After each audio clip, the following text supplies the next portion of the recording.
ओम गुरुर्ब्रह्मा गुरुर्विष्णु गुरुर्देव महेश्वर गुरुर् साक्षात् परब्रह्म तस्मै श्री गुरुवे नमः।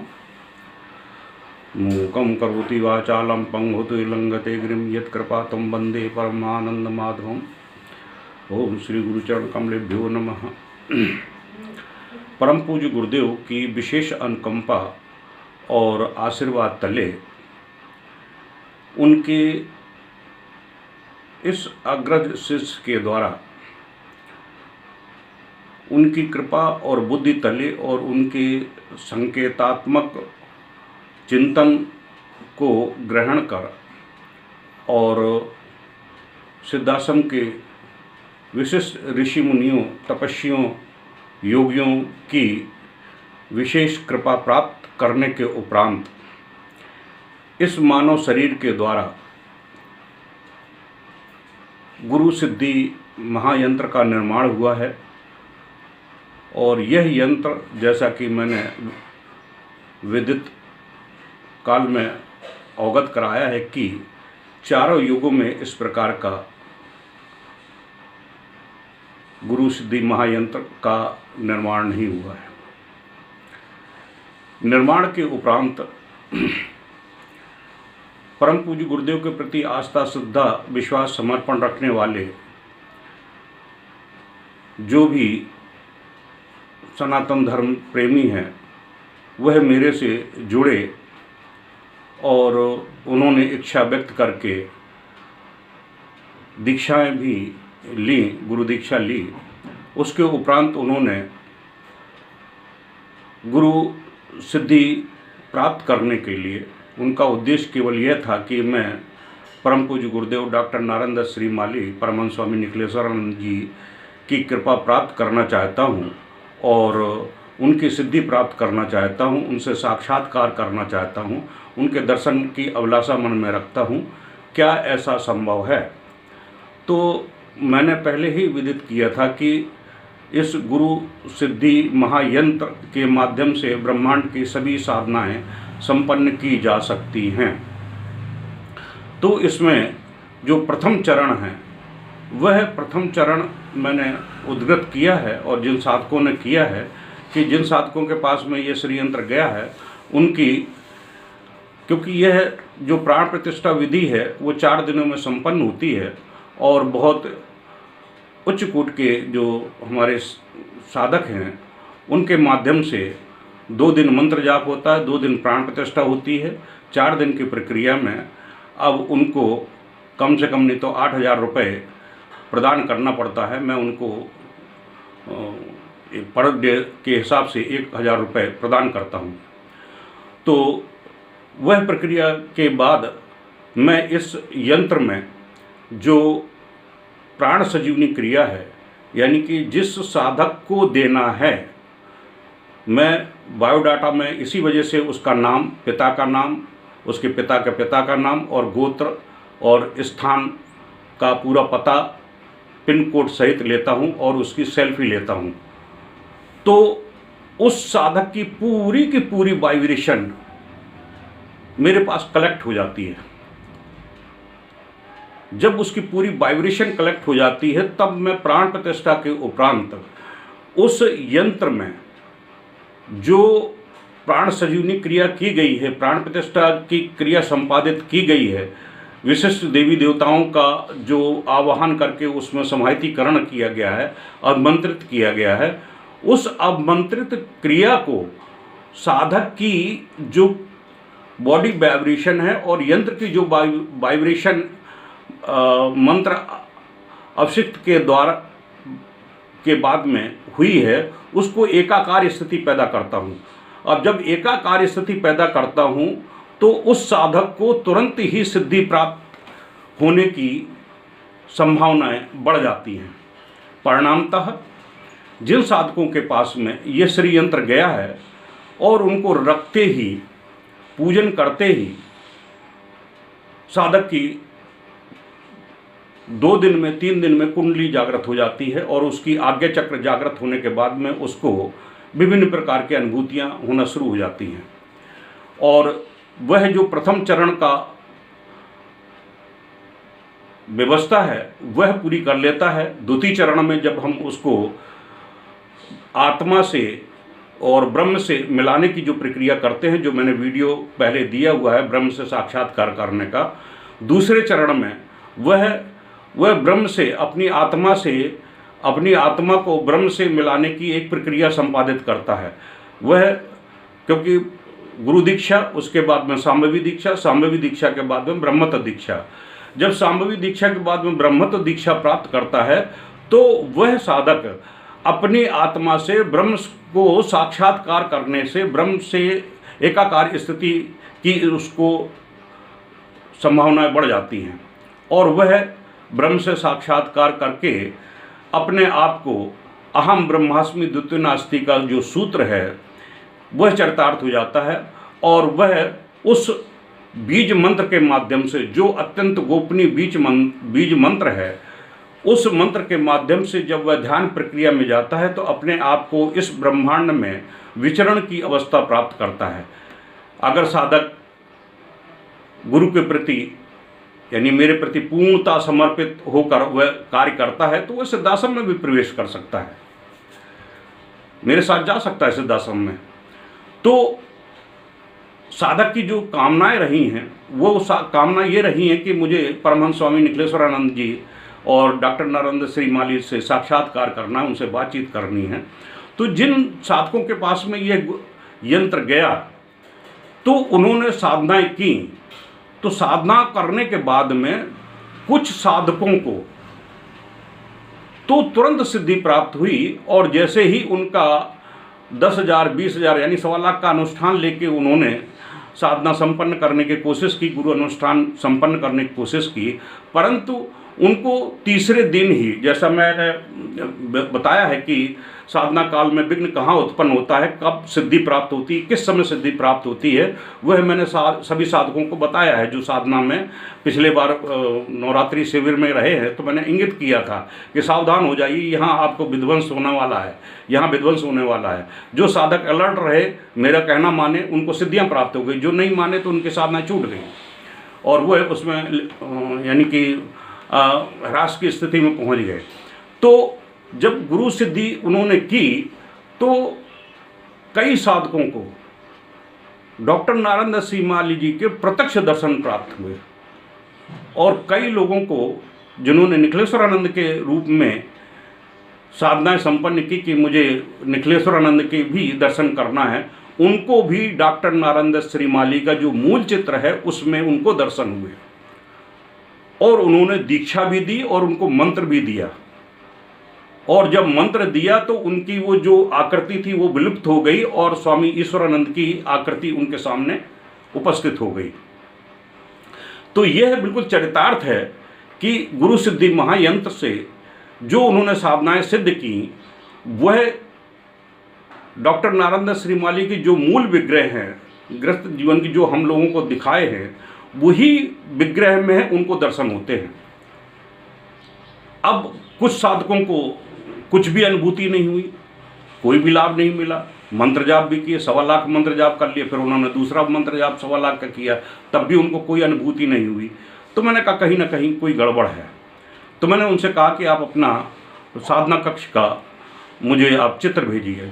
तो साधना कक्ष का जब उन्होंने चित्र भेजा तो देखा कि उनके साधना कक्ष में एक गुरुदेव की जगह, डॉक्टर नारायण दत्त श्रीमाली की जगह एक जटाधारी दाढ़ी वाले जो चित्र बना हुआ है एक चित्रकार का, वो चित्र मेन रूप में रखा हुआ था कि ये गुरुदेव हैं, डॉक्टर नारायण दत्त श्रीमाली हैं, यही निखिलेश्वरानंद है, मैं इनकी पूजा करता हूँ। मैंने कहा तुम्हें इसमें कभी भी सिद्धि प्राप्त नहीं होगी, तुम गलत तरीके से साधनाएं कर रहे हो। यह चित्र डॉक्टर नारायण दत्त श्रीमाली जी का है ही नहीं, ना निखिलेश्वरानंद जी का है, यह तो किसी काल्पनिक चित्र है। आप इसको पूजा घर से थोड़ा सा अलग कर दीजिए और गुरुदेव के मूल चित्र को आप रखिए, जो गुरुदेव का मूल चित्र है। मैंने गुरुदेव का मूल चित्र उसको भेजा, उसने फ्रेमिंग की, फ्रेमिंग करके मैंने कहा अब साधनाएं करिए, देखिए आपको क्या प्राप्त होता है।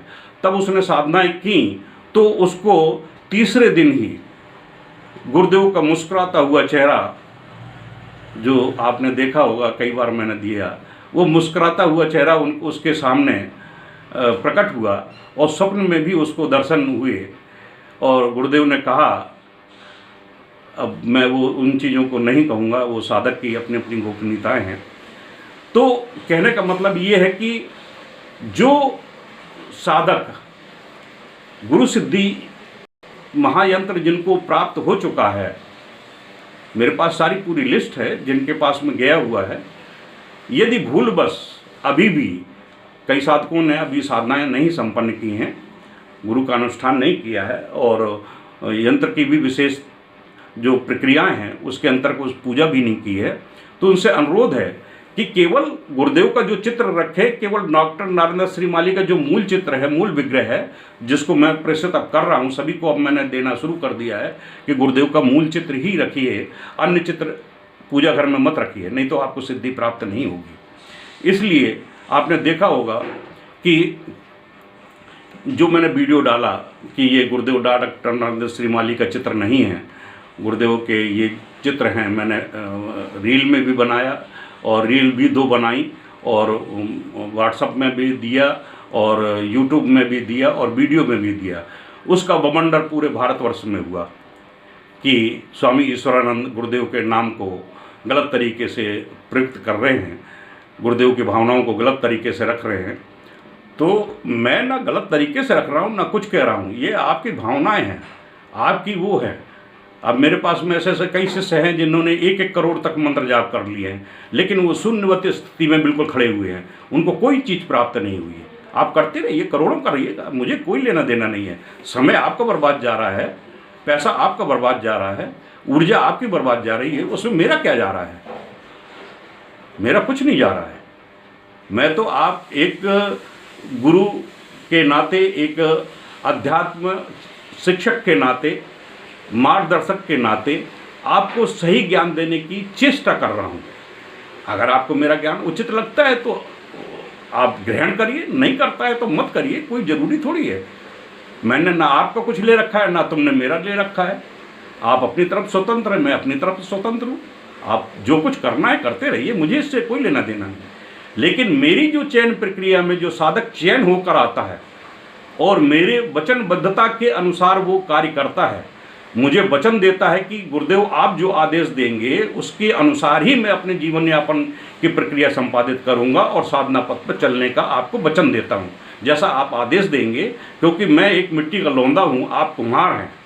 नीचे से आप हाथ रखकर ऊपर से प्रहार करेंगे, तो जो आप बनाना चाहते वो आप बनाइए, जो बनाइए। तो अब मैं बनाना चाहता हूँ सुराही और वो कहे नहीं मैं तो घड़ा बनूंगा, तो संभव नहीं है। इसलिए साधक पूर्ण समर्पित भाव से जब मेरे सामने उपस्थित हो जाता है तो अपने आप को पूर्ण निछावर कर देता है। निछावर करने के बाद में जो मैं कहता हूँ वो करता है। मैं कहता हूँ कि ये चित्र नहीं, ये चित्र रखिए, तो वो चित्र रखता है, उसको सफलता मिलती है। अब वही मैं सभी साधकों को आगाह कराना चाहता हूं कि आप सभी स्वतंत्र हैं। अगर वो दाढ़ी वाले से आपको सिद्धि मिलती है, आप रखे रहिए।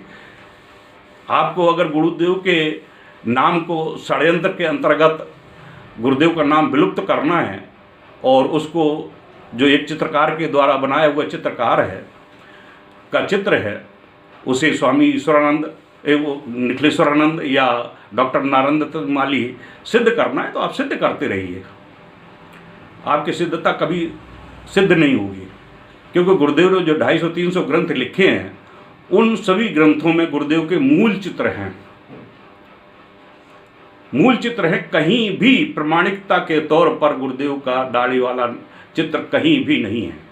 आप उनके बचपन के साथी या जीवन की रास्ता में चलने वाले जितने भी साथी हैं उन सब से पूछ लीजिए, कहीं भी कभी भी उन्होंने अपने इतने न तो बाल बड़े किए हैं, न तो कभी उनके पास में ऐसा चित्र है न रखा है। यह कल्पना है और कल्पना में विभक्त स्थितियां पैदा की गई हैं। माता जी का भी विग्रह उठाकर और उनके सामने दाढ़ी वाले चित्र के सामने माता जी को बैठाल दिया गया है। तो ऐसी विकृतियां जो साधकों के द्वारा की जा रही हैं वो गलत हैं। इससे गुरुदेव रुष्ट होते हैं और उनके मन में थोड़ा सा जो कहा था उन्होंने मेरे से और प्रहलाद खन्ना से कि आने वाले समय में यदि मैं इस तरह के चित्र का अगर स्वीकृति दे देता हूँ तो आने वाले समय में मेरे मूल विग्रह गायब हो जाएंगे और मेरे साथ में वह प्रक्रियाएं होंगी। तो मैं एक चीज़ और प्रमाणिकता देने के लिए थोड़ा छूट गया कि जब मैंने साधकों के यहाँ पर चेक किया तो मैंने उनको गुरु महासिद्धि यंत्र के साथ में एक पेंडुलम और एक पिरामिड दिया था। पिरामिड मेरे द्वारा रिसर्च किया हुआ जो 9 ग्रह और 27 नक्षत्रों का एक समूह है जिसके माध्यम से नेगेटिविटी और पॉजिटिविटी सिद्ध की जाती है। मैंने भी अगर मेरे पीछे वीडियो में देखे तो मैंने उस वीडियो में पूरा दिया हुआ है कि किस तरह से 9 ग्रहों को एकाकीकृत करके 27 ग्रहों को एकाकीकृत करके और अपनी घर की ऊर्जा, अपने पूजा घर की ऊर्जा, अपने शरीर की ऊर्जा और सभी प्रकार की नेगेटिविटी को कैसे दूर किया जा सकता है वो किया। तो जब साधकों को सिद्धि नहीं मिली तो मैंने उनसे कहा कि आप इसका प्रमाण करिए, आप देखिए कि आपकी नेगेटिविटी कहाँ है, पूजा घर में है कहाँ है, स्वयं में है कहाँ है। तो उन्होंने चेक किया। तो मैं उस चीज़ को अपने मुंह से नहीं कहना चाहता हूँ क्योंकि फिर कहूँगा तो फिर बवंडर हो जाएगा। तो जब उन्होंने वो चेक किया तो वहाँ पर वो चीज़ नेगेटिविटी के रूप में प्रकट हो गई। तो ये प्रमाण हुआ। अब जैसे मैं आपको अभी दिखाता हूँ कि यह देखिए, यह पिरामिड है, इसमें ये जो पीछे की तरफ पिरामिड लगे हुए हैं ये 27 पिरामिड हैं। ये 27 नक्षत्रों का समूह है और एक में 9 हैं, यानी 9 ग्रह हैं और 9 का 3-3 में समूह करके 9 ये 27 हो गए। अब 27 का समूह है और ये पिरामिड है और इस पिरामिड में ये मूल बिंदु है। ये मूल बिंदु में इसकी पूरी ऊर्जा, अगर पाइथागोरस प्रमेय पढ़ी होगी आपने तो जो गणित के विद्यार्थी होंगे या साइंस के विद्यार्थी होंगे वो समझते होंगे, जब कोई ऊर्जा एकाकीकृत होकर एक बिंदु से ऊपर निकलती है उसकी धारा प्रवाह बहुत तेज होती है, उसकी ऊर्जा बहुत तेज होती है। मिस्र के जो पिरामिड बने हुए हैं वो इसी आधार पर बने हुए हैं। अब ये पेंडुलम है जो गुरुदेव ने 1986 में कैलिफोर्निया यूनिवर्सिटी में सूर्य सिद्धांत के माध्यम से एक पदार्थ को दूसरे पदार्थ में कन्वर्ट करने की प्रक्रिया संपादित की थी। तो उन्होंने वायु के माध्यम से एक प्रिज्म प्राप्त किया था जो 47 कोणों पर कटा हुआ था। उस 47 कोणों पर एक अणु निकलता था। उस अणु से दूसरे पदार्थ के अणु के साथ मिलने पर वह क्रिया संपादित होती थी और एक पदार्थ दूसरे पदार्थ में कन्वर्ट हो जाता था। यह सूर्य सिद्धांत का है। मैं जब सूर्य सिद्धांत की प्रक्रिया संपादित करूंगा तो उसका प्रैक्टिकल आपको बताऊंगा। तो मैं इसका प्रैक्टिकल बताता हूं। ये देखिए, ये पिरामिड है, ये 90 एंगल के कोण पर पूर्णतः स्थापित है और ये पेंडुलम है जो 47 कोणों पर कटा हुआ है। ये अपने आप में दिव्यतम है। यह विशिष्ट प्राण प्रतिष्ठा के साथ में जिस साधक को प्रदान किया जाता है उसकी आत्मा से इसको संयुक्त कर दिया जाता है। यह केवल उसकी ही आज्ञा का पालन करेगा, उसको मुंह से बोलने की आवश्यकता नहीं है। वो मन में जो मन का चिंतन दे के मन में भाव लेकर आदेश देगा वही करेगा। जैसे मैं अभी इसको सामने रखे हूँ, मैं आदेश नहीं दे रहा हूँ, ये खड़ा हुआ है। अब मैं इसको अपने मन से आदेश दूंगा कि आप इसको इसकी नेगेटिविटी पॉजिटिविटी बताइए। अब मैंने इसको आदेश दिया, अब आप देखेंगे ये हिलना शुरू हो गया। ये देखिए, मैंने आदेश दिया, ये अपने आप हिलना शुरू हो गया और ये क्लॉक वाइज हिल रहा है जिस तरह घड़ी घूमती है। और ये इसकी जो पॉजिटिविटी है वो बताएगा कितनी तीव्र है। ये देखिए, अपने आप बढ़ते चला जा रहा है। आप ये ना कहें कि मैं उंगली हिला रहा हूँ। जिन साधकों के पास में गया है वो इसके प्रमाण हैं। उंगली हिलाने से कोई मतलब नहीं है, ये अपने आप घूम रहा है। अब मैं इसको आदेश दूंगा, शांत हो जाइए। मैं रोक नहीं रहा हूँ, देखिए आप, मैंने कहा शांत हो जाइए और ये शांत हो जाएगा और बिल्कुल रुक जाएगा। ये देखिए, मैंने रोका नहीं, ना हाथ लगाया, ये अपने आप रुक गया। अब देखिए, मैं इसके 1 अंश 2 अंश पर इसको पिरामिड को डाइवर्ट करता हूँ, इसको ये घुमा दिया, इसके 90 एंगल जो हैं वो घूम गए। अब मैं इसको रखता हूँ, अब मैं इसको आदेश देता हूँ कि इसको छुड़ा दिया, और मैंने इसको आदेश दिया कि अब मुझे इसकी नेगेटिविटी पॉजिटिविटी बताइए, इस जगह पर क्या है। अब आप देखेंगे यह एंटी क्लॉकवाइज घूमना शुरू हो गया, जो क्लॉकवाइज घूम रहा था वो एंटी क्लॉकवाइज घूमना शुरू हो गया। ये देखिए, यानी कि यहाँ की ऊर्जा पूरी तरह से डिस्टर्ब हो गई, और ये एंटी क्लॉकवाइज देखिए कितनी तेजी से घूम रहा है। अब मैं इसको आदेश दूंगा कि रुक जाइए, मैंने चेक कर लिया, तो ये देखिए मेरे आदेशों का पालन करेगा और ये रुक जाएगा। ये देखिए, अब इसी प्रकार से अगर किसी व्यक्ति के शरीर में रोग है, अब जैसे मैं अपनी ही ऊर्जा को चेक करना चाहूँ तो मैं इसको आदेश दूंगा, मैंने हृदय पर रखा इसको, मैं आदेश दूंगा कि आप मेरी ऊर्जा को बताइए। ये देखिए मेरी ऊर्जा कितनी तेज है, वो देखिए कितनी तेजी से घूमने लगा। ये देखिए, रुक जाइए, ये रुक जाएगा। तो इस प्रकार से यह एक वैज्ञानिक सिद्धांत है जो पूर्णतः प्रमाणिक है। जो चित्र रखा हुआ था सन्यासी चित्र का, उस चित्र के सामने उन साधक ने जैसे ही रखा तो उसको नेगेटिविटी मिली। अब अंदाज लगाइए। और जैसे ही गुरुदेव का जो मूल चित्र रखा वहाँ पॉजिटिविटी मिल गई, और पॉजिटिविटी नेगेटिविटी पॉजिटिविटी मिलती। इसका मतलब सिद्ध है कि जिस साधक ने, जिस कलाकार ने वो चित्र बनाया, उस समय उसकी ऊर्जा सही नहीं थी, उसकी शारीरिक ऊर्जा में नेगेटिविटी थी, और वही नेगेटिविटी इस चित्र में भी शामिल हो गई। इस कारण से जो भी साधक इस चित्र को रखकर गुरु साधना करेगा, गुरु अनुष्ठान करेगा, गुरु सिद्धि करेगा, उसको सिद्धि कभी कदापि नहीं मिलेगी।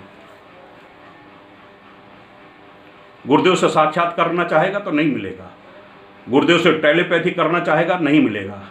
गुरुदेव की जो काल दर्शन साधना है जिससे कवच बनता है, आपने देखा होगा कि जब लवकुश का युद्ध हुआ था राम के साथ में, तो जब लवकुश हारने लगे तो लवकुश को गुरुदेव ने कहा था कि बेटा, जब अगर कोई ऐसी समस्या आ जाए तो आप अपना गुरु कवच बना लेना। तो लवकुश ने एक कवच बना लिया था, आदर्श कवच, वो गुरु कवच कहलाता है। तो वह गुरु कवच जो है, वह साधक जब गुरु कवच बना लेता है तो वो केवल वही बना सकता है जो गुरु साधना सिद्ध कर चुका होता है। और उस गुरु कवच को बनाने के बाद में फिर उसके पास में अस्त्र शस्त्र, ब्रह्मास्त्र, पशुपात्रे अस्त्र, अग्नेय अस्त्र, नारायण अस्त्र इत्यादि कोई भी अस्त्र उसको भेद नहीं पाता है।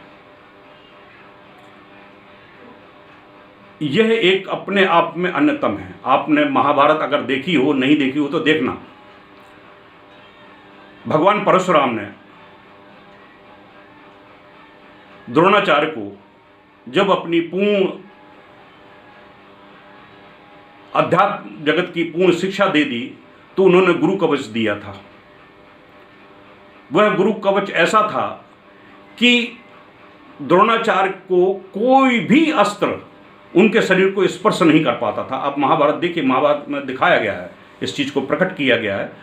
जिसने महाभारत बनाई है उसने इस बात को प्रकट करने की कोशिश की है कि कोई भी अस्त्र चलता था उसके शरीर को भेद नहीं पाता था, और उसको मारने वाला भी कोई नहीं था। केवल उसका पुत्र मोह था अश्वत्थामा के प्रति, क्योंकि अश्वत्थामा को वह अजर अमर बनाना चाहता थे, क्योंकि वह ब्रह्मांड के अद्वितीय पुरुष थे। द्रोणाचार्य, ब्रह्मांड का समस्त ज्ञान उनके पास में था, लेकिन अधर्म का साथ दिया था, दुर्योधन का साथ दिया था, अधर्मी का साथ दिया था, इसलिए उनका विनाश होना स्वाभाविक था। भीम ने अश्वत्थामा नाम के एक हाथी को मारा। जब हाथी को मारा तो उन्होंने अस्त्र शस्त्र सब छोड़ दिए और अपना जो गुरु कवच था वो भी हटा दिया।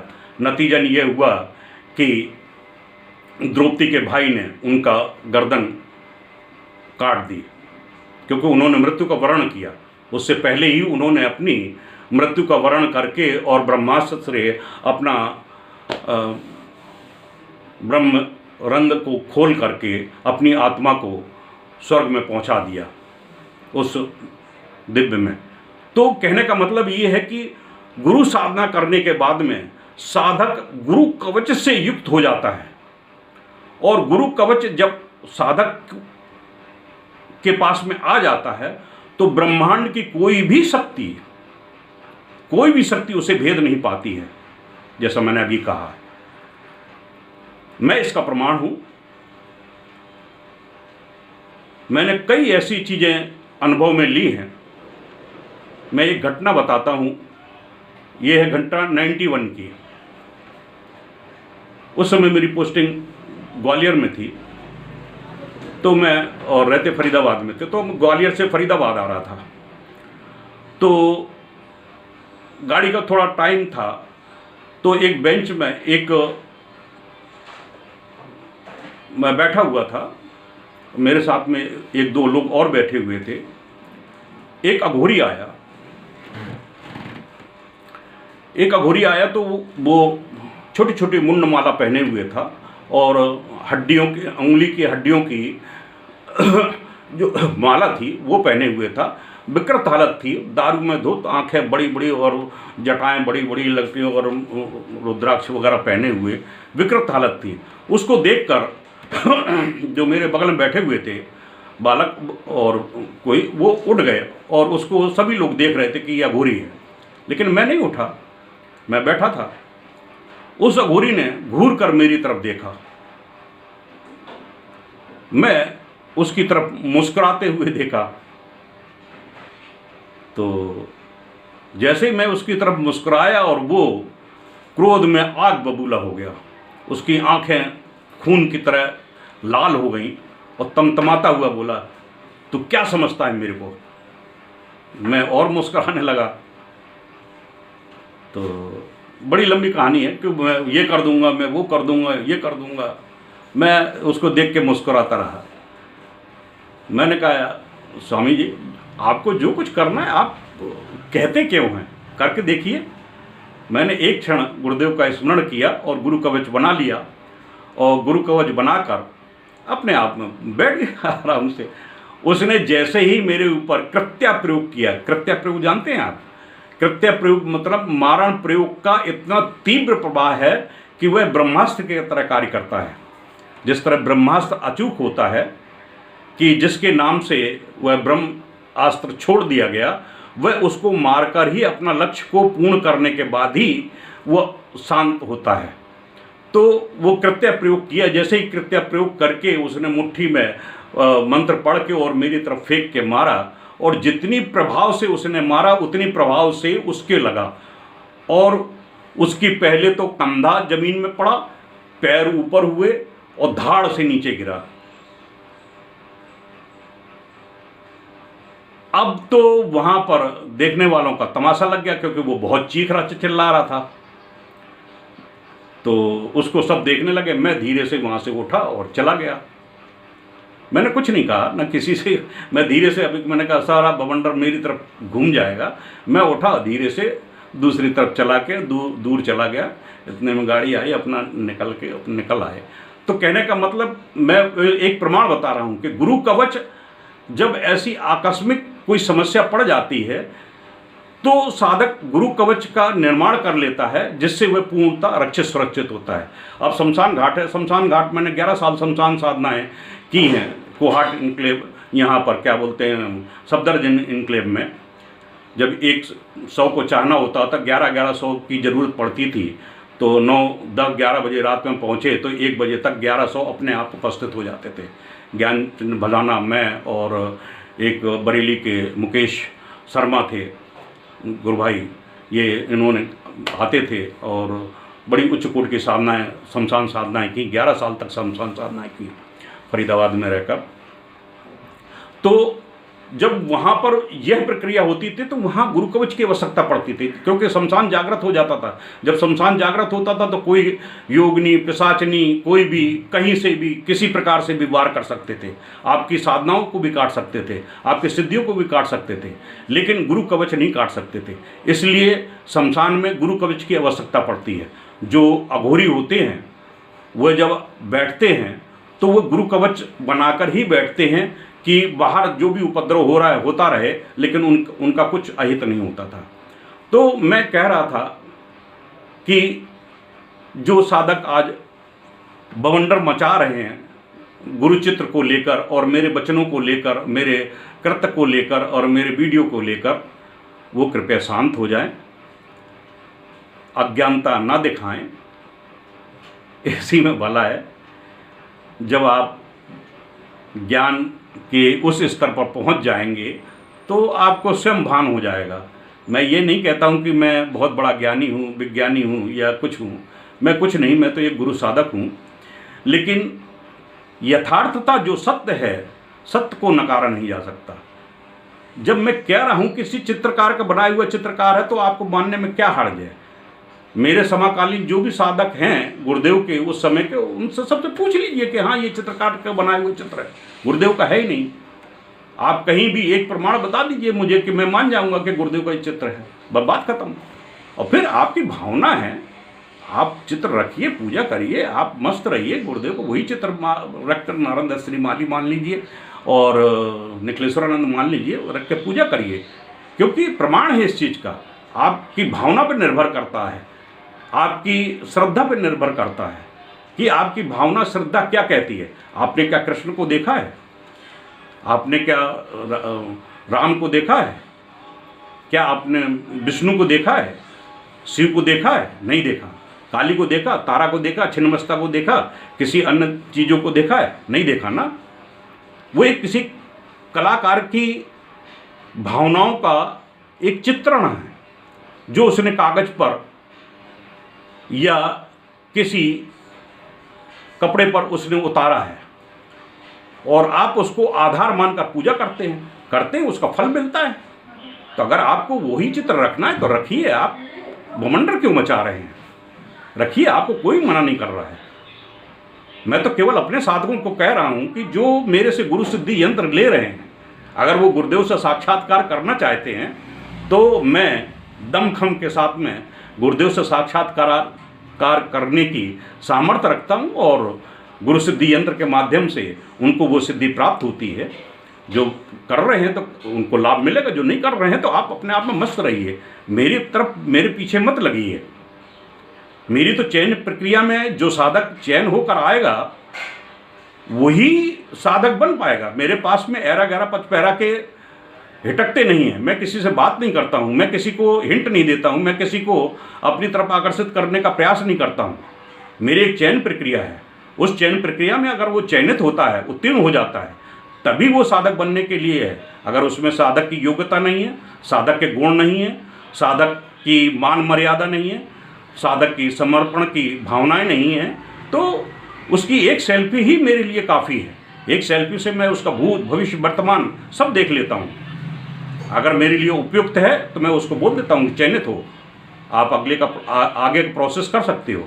नहीं है तो लाख कोशिश करता है, जैसे ही उसने सेल्फी भेजा मैं तुरंत ब्लॉक कर देता हूँ, उससे बात ही नहीं करता हूँ।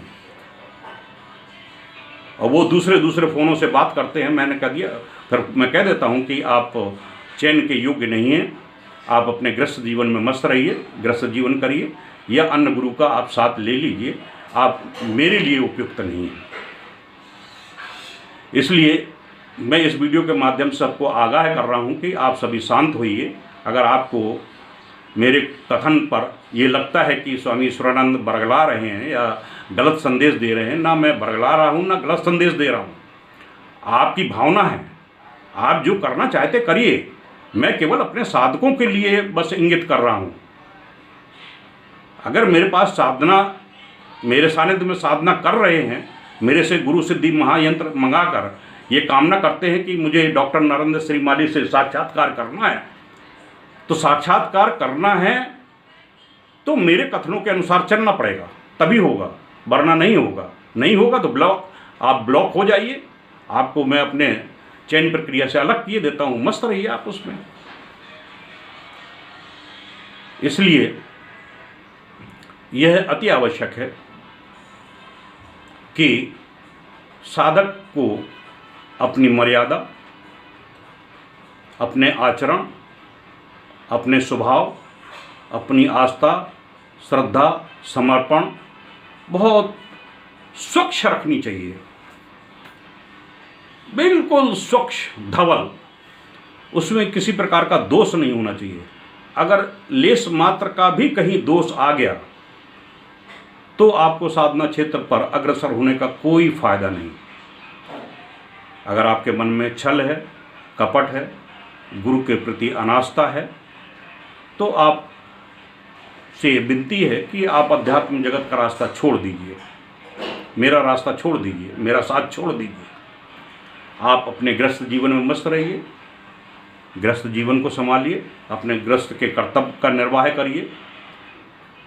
अगर आपको ठगना है तो भारतवर्ष में बहुत से गुरु हैं, आप उनके शरणागत हो सकते हैं, आप उनके पास जाइए, उनसे सीखिए। आपको धन बर्बाद करना है तो धन बर्बाद करिए। मैं सभी साधक जानते हैं, मैं किसी से 1 रुपये भी, 1 ढेला भी नहीं लेता हूँ ज्ञान प्रदान करने का। मैं 24 घंटे में 18 घंटे ज्ञान देने की प्रक्रिया में तत्पर रहता हूँ। मैं केवल जो यंत्र में खर्च आता है केवल वही अर्जित करता हूँ और 1 नया पैसा भी नहीं लेता हूँ। यह आप सबको कान खोलकर सुन लेना चाहिए, 1 नहीं 10 बार सुन लेना चाहिए। मैं किसी से 1 नया पैसा नहीं लेता हूँ।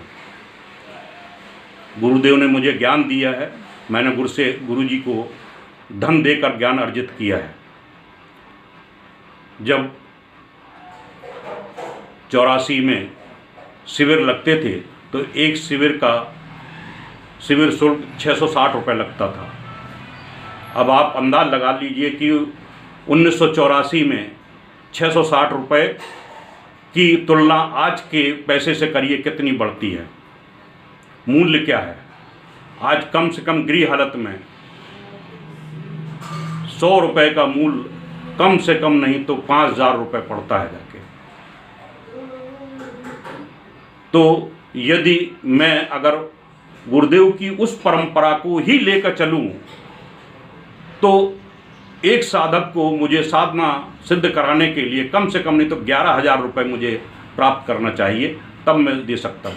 लेकिन मैं किसी को 1 नया पैसा नहीं लेता हूँ, ज्ञान टोटली फ्री देता हूँ, 24 घंटे लिए उनके लिए उपस्थित रहता हूँ, केवल मैं गुरु के कार्य के लिए। क्योंकि मैंने गुरु को वचन दिया है कि गुरुदेव आप बिल्कुल निश्चिंत रहिए, मैं आपके पूरे भार को अपने कंधे पर लेके चला जाऊंगा।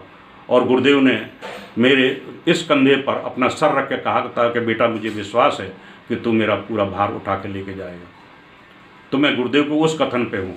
मुझे न धन की कामना है, न यश की कामना है, न कीर्ति कामना है, मुझे केवल गुरु कार्य है जब तक इस शरीर में है। आज मेरी उम्र 75 ईयर्स के पहुँच रही है। अब जितना समय बचा है उतना समय मैं गुरुदेव के दे रहा हूँ, मेरा चतुर्थपन है।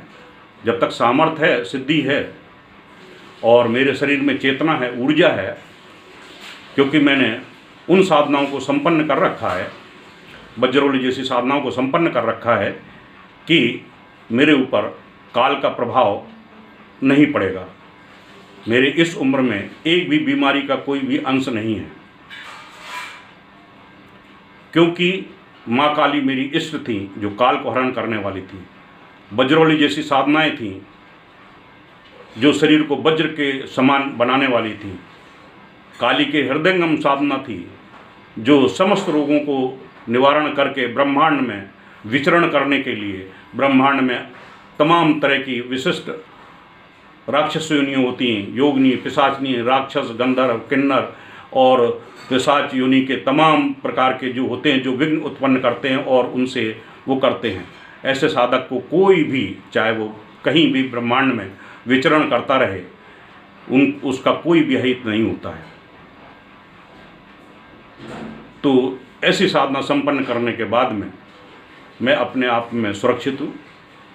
अगर ये सोचे कि मैं स्वामी ईश्वरानंद का अहित कर दूंगा, तो अहित करने वाले आज 2020 में देख लीजिए, जो मेरे पीछे लगे थे, जो माँ बहन की गाली देते थे, कुत्ता कमीना बोलते थे, आज उनके क्या हाल हैं। किसी भी गुरुदेव के शिष्य को खड़े नहीं होने देते थे, मुंह से बोलने नहीं देते थे, पेड वर्कर थे कि गुरुदेव नारायण श्री माली का अगर किसी ने नाम लिया पुराने का तो उसको गर्दन झुका के भागना पड़ता था अपनी मान मर्यादा बचाने के लिए। मैंने वो सब सहे हैं। आज दमखम के साथ मैं खड़ा हूँ, केवल इस वजह से खड़ा हूँ कि मैं गुरुदेव का कार्य कर रहा हूँ। जिसको जो करना है वो कर ले, मेरा कोई अहित नहीं, मैं कोई गलत कार्य नहीं कर रहा हूँ। मैं गुरुदेव के ज्ञान को ही वितरित कर रहा हूँ और प्रामाणिकता के साथ में कर रहा हूँ। इसमें कोई दो राय की स्थिति नहीं है। जो साधक हैं, जो मेरे से सानिध्य में साधना कर रहे हैं, उनसे आप साक्षात्कार कर सकते हैं, पूछ सकते हैं कि मैं उनसे क्या लेता हूँ, क्या देता हूँ। जिन्होंने गुरु सिद्धि महायंत्र लिए हैं, 2 महामालाएँ, स्फटिक मालाएँ ली हैं, जो 2500 रुपये की माला मिलती है, स्फटिक माला जो डायमंड कटिंग की होती है, मैं उनको 1500 रुपये में देता हूँ, क्योंकि मैं थोक से अहमदाबाद से मंगाता हूँ। 2.5 मीटर की, 2.5 पौने 3 मीटर की मलमल के कपड़े पर गुरु चादर का निर्माण कराता हूँ, उस पर प्रिंट कराता हूँ। जो सारा खर्चा आता है वो करीब 750-800 रुपये के आसपास आता है। 2.5 मीटर में मैं 700 रुपये में प्रदान करता हूँ, क्योंकि बल्क में हो जाता है, मुझे उससे कोई लेना देना नहीं है। तो ये प्रक्रियाएं मैं जो हैं, अब हत्ता जोड़ी है, सियार सिंगी है, ये मुझे कहीं से मिल जाती है तो दे देता हूँ, नहीं मिल जाती है तो नहीं मिलती है। जिनके भाग्य में है, आई, मैंने बता दिया कि मेरे पास उपस्थित है, मिल गई तो मिल गई, और लक्ष्मी साधना संपन्न की तो मिल गई जिनको मिलना थी। क्योंकि मेरे पास में आने वाले जो बंजारे वगैरह हैं, जिनके माध्यम से ये चीज़ें प्राप्त होती, मेरे घर में प्राप्त होती नहीं है, वो दे जाते हैं, उनको मैं पैसा दे देता हूँ, उनसे पैसा लेकर फिर आपसे पैसा लेता हूँ, आपको दे देता हूँ, मुझे उससे कोई लेना देना नहीं। प्रभु कृपा से मुझे सेंट्रल गवर्नमेंट की नौकरी से जो मिल रही है, तनख्वाह मिल रही है, पेंशन मिल रही है, उसमें अपना गुजारा चल रहा है आराम से। शरीर का ज्ञान है जो गुरुदेव ने प्रदान किया है। वैसे मैं गुरु ऋण से उऋण हो चुका हूँ। सन 86 से लगाकर 2001 तक मैंने गुरु के कार्य को पूर्णता के साथ में, चाहे वो मृत अवस्था से पुनर्जीवित करने की आवश्यकता हो, विभिन्न प्रकार के रोगों को दूर करने के हो, प्रत्यक्ष साधना सिद्धि हो, भूत प्रेत की साधना सिद्धि हो, या यक्ष किन्नर अप्सरा योगिनी याक्षिणी, सबको सिद्ध करा चुका हूँ। मैंने गुरु कार्य से पूर्णता उऋण हो चुका था। फिर उसके बाद गुप्त हो गया। मैं अपने चतुर्थ पन में गुरुदेव के द्वारा प्रदत्त जो उच्च कोटि की साधनाएं थी, उनके लिए मैं अपने आप को सुस्थिर कर रहा था। लेकिन काल के भाल पर ऐसा आक्षेप लगा कि गुरुदेव का नाम ही विलुप्त करने की प्रक्रियाएं होने लगी। गुरु का नाम के प्रति दुकानें खुल गई, उनके नाम की लूटपाट होने लगी, गुरुदेव का नाम बदनाम होने लगा।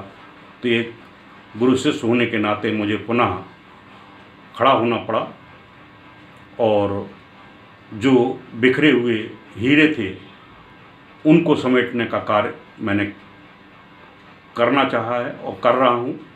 जिनका दूसरा तीसरा जन्म है, आज 17 साल की उम्र है, 15 साल की उम्र है, किसी 20 साल की उम्र है, ऐसे हीरे जो बिखरे पड़े हुए हैं उनको संभाल रहा हूँ, उनको ज्ञान दे रहा हूँ, और वो तीव्रता के साथ में साधना पथ पर आगे बढ़ रहे हैं।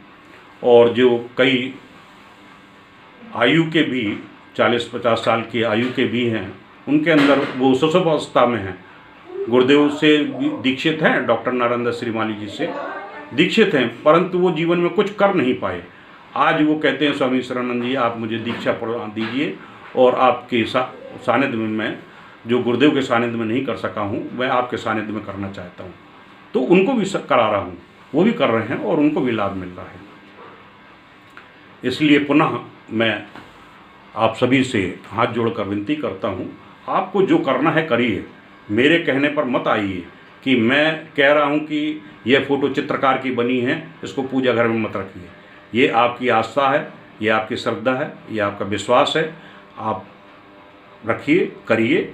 आपको साधना सिद्धि मिलती है नहीं मिलती है ये आपका काम है, लेकिन केवल मैं अपने साधकों को बोलता हूँ जो मेरे से दीक्षित होकर गुरु सिद्धि महायंत्र पर ब्रह्मांड की सभी साधनाएं और मन इच्छित साधनाएं संपन्न करने के लिए तत्पर हैं, उनसे मैं निश्चित रूप से कहूँगा कि मेरे कथनानुसार उस चित्र को नहीं लगाएंगे। इतिश्री। जय गुरुदेव। इस वीडियो को शेयर अवश्य करें और ज़्यादा से ज़्यादा